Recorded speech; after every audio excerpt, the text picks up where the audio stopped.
Hola amigos, pues este tercer capítulo se llama La impactante alternativa o la terrible alternativa. Y espero ser muy cuidadoso porque tiene muchísima información este capítulo. Entonces, en particular, espero no perderme cosas importantes. Pero lo que él dice es que si tomamos en cuenta el capítulo anterior, donde decimos que hay un maligno que pretende usurpar este mundo como príncipe de este mundo, la pregunta que él hace es, ¿está de acuerdo Dios con que esto ocurra o que no ocurra? Porque si él está de acuerdo, pues sería un Dios extraño, ¿no? Pero él pone el ejemplo, sí es Lewis aquí, de cualquier persona que tiene autoridad y que tiene, digamos, la voluntad, pone el ejemplo de una madre de familia, que tiene a sus niños y que los deja solos en una habitación y les dice, por favor, manténganla ordenada. Entonces llega un momento, de algún momento en alguna noche, que sube a la habitación y se da cuenta que está toda tirada, ¿no? Entonces, ¿es voluntad de la mamá que el cuarto esté tirado?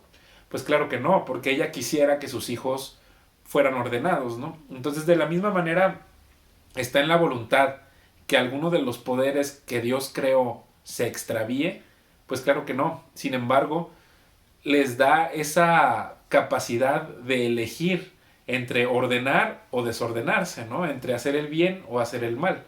¿Dios quiere que hagas el mal? No, Él quiere que hagas el bien. Entonces, es su voluntad que tú hagas el bien. Sin embargo, Él cree que no te va a obligar a hacerlo, ni te va a convertir en un robot para que hagas el bien. Porque entonces que Él, que tú escojas a Dios, pues no sería una cosa tan bonita como que te obligue a escogerlo.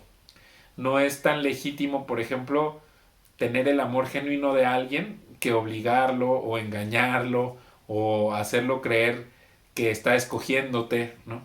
Y lo mismo pasa con Dios. Dios piensa que vale la pena el costo de que te pudieras extraviar, pero finalmente que tú lo llegaras a amar o que nos llegáramos a entregar a Él de una manera voluntaria y de una manera genuina. Entonces, ¿por qué? Porque de esa manera podríamos encontrar nuestra verdadera felicidad, ¿no? Y él dice que mientras más inteligente y más fuerte seas, mejor te va si escoges el bien y peor te va si escoges el mal. Por ejemplo, una vaca o un perro o un cien pies, pues no son seres tan inteligentes como los seres humanos, ¿no? O piensa en un bebé, un niño o una mujer adulta, ¿no? Que si escoge voluntariamente el bien, le va a ir mucho mejor que si escoge voluntariamente el mal, ¿no? Entonces, él dice, bueno, ¿cómo fue que el poder oscuro se hizo malo? Nosotros no tenemos certeza de cómo fue lo que ocurrió, pero sí sabemos por nuestra experiencia propia cómo nos empezamos a ser malvados, porque en la explicación que tenemos de las escrituras nos dice que esta serpiente engañó al ser humano haciéndole pensar que sería como Dios.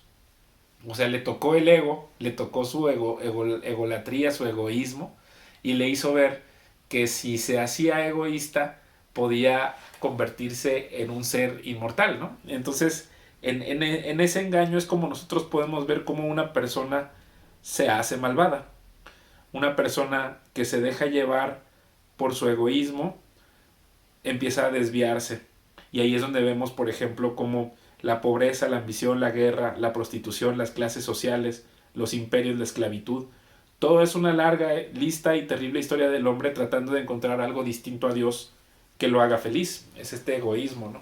Entonces, sin embargo, aquí sí es Luis explica que nosotros somos una máquina diseñada para funcionar con él como combustible.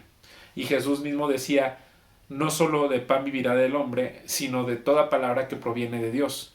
O sea, nosotros somos seres creados por Dios para funcionar con Él como nuestro combustible y no podría haber ninguna actividad que hicieras que te diera la felicidad porque ninguna no estás hecho para tener esas cosas como el satisfactor de tu felicidad. Entonces, por ejemplo, dice aquí, Dios nos dejó la conciencia, el sentido de lo correcto y lo incorrecto. Luego dejó unos buenos sueños o historias curiosas esparcidas entre las religiones paganas de un Dios que muere y vuelve a la vida, y que incluso esto lo podemos ver hasta en la agricultura, de depositar una semilla y que de ahí brote, y por su muerte que dé nueva vida a los hombres. Luego, en tercer lugar, primero nos dejó este tema de esto, ¿no? Que les digo, nos dejó la conciencia. Y luego nos dejó esta idea, lo que les digo, de un Mesías que va a redimirnos. Y en tercer lugar también nos dejó un pueblo en particular con quien estableció una relación y les martilló en la cabeza el tipo de Dios que era uno solo y que le importaba nuestra conducta correcta. Entonces, ese es el tipo de evidencias que tenemos acerca del tipo de Dios que Él es, ¿no? Y luego dice, aparece lo escandaloso. De este pueblo que Él había escogido, surge un hombre que habla como si fuera Dios, que pretende perdonar la maldad, y Dios, porque dice que Él siempre ha sido, y que va a venir a juzgar al mundo al final de los tiempos. Y entonces, como él dice, entre panteístas e hindúes cualquiera podía decir que era parte de Dios, porque pues así decíamos que funciona el panteísmo, ¿no? Que tú eres una extensión de Dios y que cualquiera que nazca de esa extensión de Dios viene, ¿no? Pero en el judaísmo no podía surgir una persona que dijera que él es Dios siendo judío y que dijera que era fuera de este mundo y que era infinitamente diferente a cualquier otra cosa.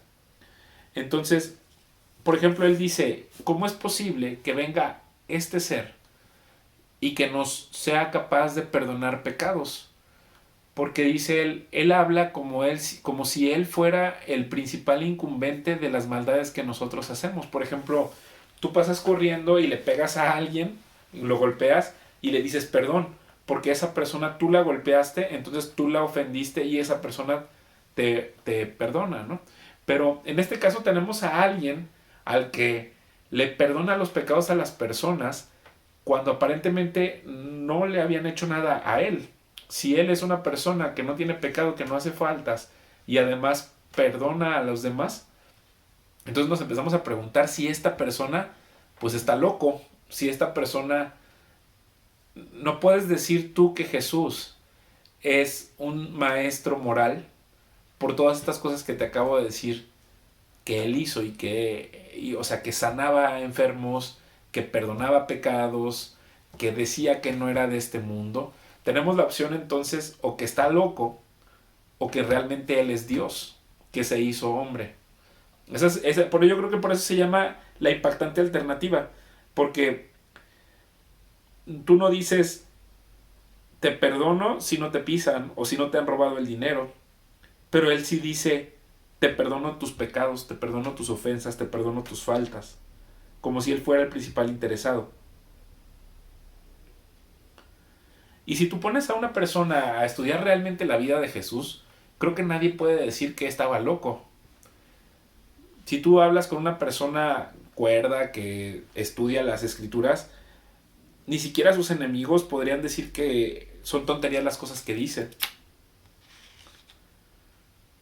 Entonces, aquí lo que dice C.S. Lewis es que tenemos la alternativa. O escogemos que Jesús era un loco, o realmente es el Hijo de Dios al que tenemos que inclinarnos. Esa es la impactante alternativa que tenemos. Espero que lo haya dicho muy claramente, pero obviamente C.S. Lewis lo dice mucho más claramente. Entonces, espero que disfrutes este capítulo.